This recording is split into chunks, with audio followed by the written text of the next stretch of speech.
할렐루야. 오늘도 말씀으로 주님과 동행하고 계신 여러분을 주님의 이름으로 축복합니다. 함께 보실 말씀은 로마서 8장에서 10장이 되겠습니다. 이 부분은 하나님의 약속을 믿고 예수를 그리스도로 영접하는 자에게 하나님의 구원하심이 임함을 증거합니다. 믿음을 강조하는 것이죠. 8장은 어떻게 그 일이 가능한지를 바울 사도가 몇 가지로 소개하고 있는 내용입니다. 2절을 보면 이는 그리스도 예수 안에 있는 생명의 성령의 법이 죄와 사망에서 너를 해방하였음이라고 말합니다. 앞서 바울은 예수 그리스도 안에 하나님의 의가 나타났다, 그렇게 이야기를 합니다. 그래서 그 하나님의 의가 우리 같은 죄인을 구원한다는 거죠. 근데 8장에서는 예수 그리스도 안에 생명의 성령의 법이 나타났다는 거예요. 그래서 예수 그리스도를 믿을 때에 예수 안에 있는 생명의 성령의 법이 죄와 사망에 매여 있는 우리를 해방시킨다는 거죠. 7절에서 바울은 이렇게 말합니다.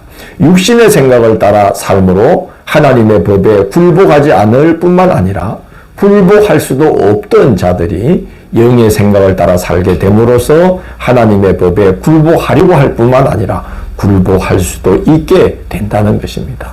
그래서 예수 안에 있는 생명의 성령의 법이 육신을 따라 살 때에는 도무지 할 수 없었던 일, 즉 율법의 노력을 통해서는 할 수 없었던 일을 예수 안에 있는 생명의 성령의 법이 우리로 하여금 할 수 있게 하신다는 거죠. 하나님의 법에 굴복하려는 마음도 주시고 굴복할 수 있는 능력도 생명의 성령의 법이 가능하게 해 주신다는 겁니다.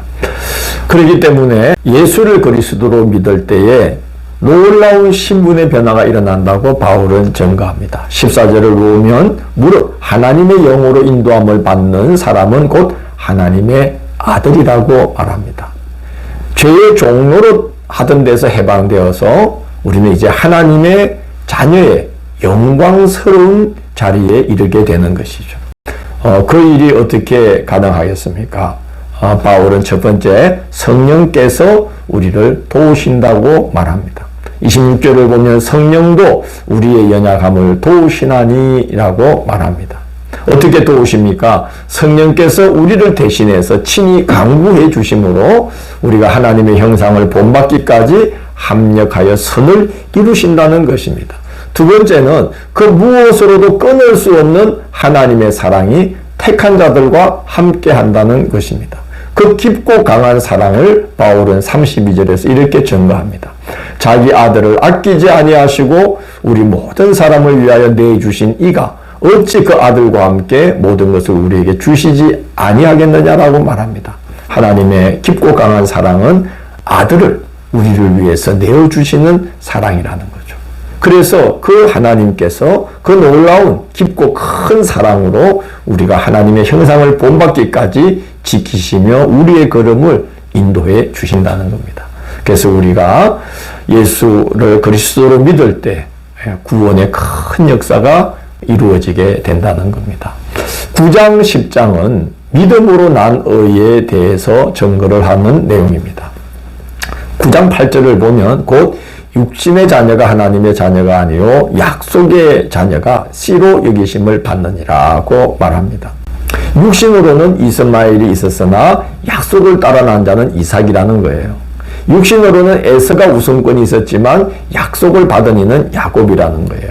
그래서 하나님의 구원 역사는 육신을 따라서가 아니라 약속을 따라 난 하나님의 씨로 되는 것이라고 바울은 증거합니다. 그럼 하나님은 왜 그렇게 이스마엘이 아니라 이삭을, 에서가 아니라 야곱을, 이렇게 하나님은 왜 약속의 씨를 따라 하나님은 구원 역사를 이루어 가시는가?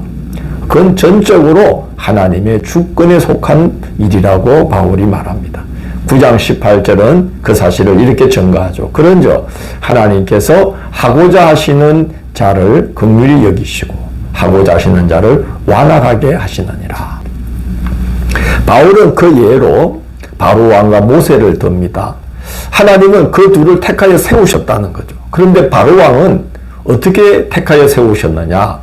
완악하게 하셔서 하나님의 주권이 얼마나 무섭고 두려운지를 나타내는 일에 그를 택하여 세웠다는 거예요.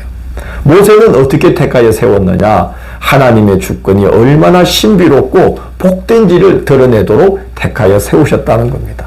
그건 전적으로 하나님의 주권에 속한 일이라는 거죠. 바울이 믿음으로 말미암는 구원을 말하면서 가장 안타깝게 여기고 있는 것은 자기 동족 이스라엘이라고 말합니다. 이스라엘이 육신으로는 다 아브라함을 따라 났지만 다 하나님의 자녀로 세움받지 못한 사실이 안타까웠던 거죠. 그는 그 이유를 이렇게 증거합니다. 9장 32절에서 어찌 그리하냐? 이는 그들이 믿음을 의지하지 않고 행위를 의지함이라. 부딪힐 돌에 부딪혔느니라고 말합니다. 하나님께서 예수 그리스도를 하나님의 집에 머릿돌로, 모퉁이 돌로 허락해 주셨고 선물로 주셨는데 자기 동족 이스라엘 백성들은 믿음으로 행하지 않고 자기들의 율법의 노력으로 행하려고 하다가 그만 그 모퉁이 돌, 머릿돌 대신 예수님이 그들에게는 걸린 돌과 그치는 바위가 되고 말았다는 겁니다. 10장에서 바울은 동족 이스라엘이 믿음에 따른 구원의 은혜에서 제외된 것을 너무나 안타까워하면서 10장 2절 3절 보면 이렇게 말합니다. 내가 정언하노니 그들이 하나님께 열심히 있으나 올바른 지식을 따른 것이 아니니라. 하나님의 의를 모르고 자기 의를 세우려고 힘써 하나님의 의에 복종하지 아니하였느니라고 말합니다. 바울은 노력으로 말미암는 자기 의로는 절대로 구원받을 수 없다는 사실을 이렇게 말합니다. 무적행에 내려가거나 또는 하늘로 올라가고자 하는 수고를 한다고 해도 구원받을 수가 없다는 겁니다. 오직 전파된 복음을 믿을 때에만 구원받을 수가 있다 하는 것을 말합니다. 10장 9절에서 바울은 그 사실을 이렇게 증거합니다. 네가 만일 내 입으로 예수를 주로 시인하며 또 하나님께서 그를 죽은 자 가운데서 살리신 것을 내 마음에 믿으면 구원을 받으리라고 말합니다. 이스라엘은 복음을 듣지 못했노라고 핑계댈 수도 없는 처지에 놓여 있다는 거죠. 바울은 이사야서를 인용하여서 10장 21절에서 이렇게 말합니다. 이스라엘에 대하여 이르되 순종하지 아니하고 거슬러 말하는 백성에게 내가 종일 내 손을 벌렸노라 하였느니라고 말씀합니다. 이스라엘은 우리는 복음을 듣지 못했노라고 말할 수 없는 게 하나님께서 수많은 종들을 보내어서 선지자들을 보내어서 1000가지 만가지로 그에 대하여 증언하면서 그의 말을 들을 것을 권했던 것입니다. 그러나 그들은 끝내 믿음으로 반응하지를 않았습니다. 우리는 하나님의 은혜에서 떨어져 나가는 자들이 되지 않도록 늘 그 은혜의 메인바가 되어서 하나님의 의를 따라 또 생명의 성령의 법을 따라 그 능력을 힘입어서 늘 주와 함께 승리하는 신앙의 길을 걸어가야만 되겠습니다. 내일 11월 27일 토요일은 로마서 11장에서 13장을 이는 너희가 드릴 영적 예배니라는 제목으로 말씀을 살펴보도록 하겠습니다. 오늘도 함께 해주셔서 감사합니다. 주님, 저희들을 당신의 백성 삼으시고 당신의 아들, 딸들로 택해 주셔서 당신의 형상을 담기까지 여러 모습으로 역사하시며 우리를 인도해 주시니 참으로 감사합니다. 그 하나님의 은혜에 굳게 매인 바가 되도록 인도하여 주옵시고 그 은혜에서 떨어져 나가는 일이 없도록 항상 성령으로 우리를 지키시고 인도하여 주옵소서. 생명의 성령의 법이 우리 안에서 항상 역사하도록 인도하여 주옵소서. 예수님 이름으로 기도드립니다. 아멘.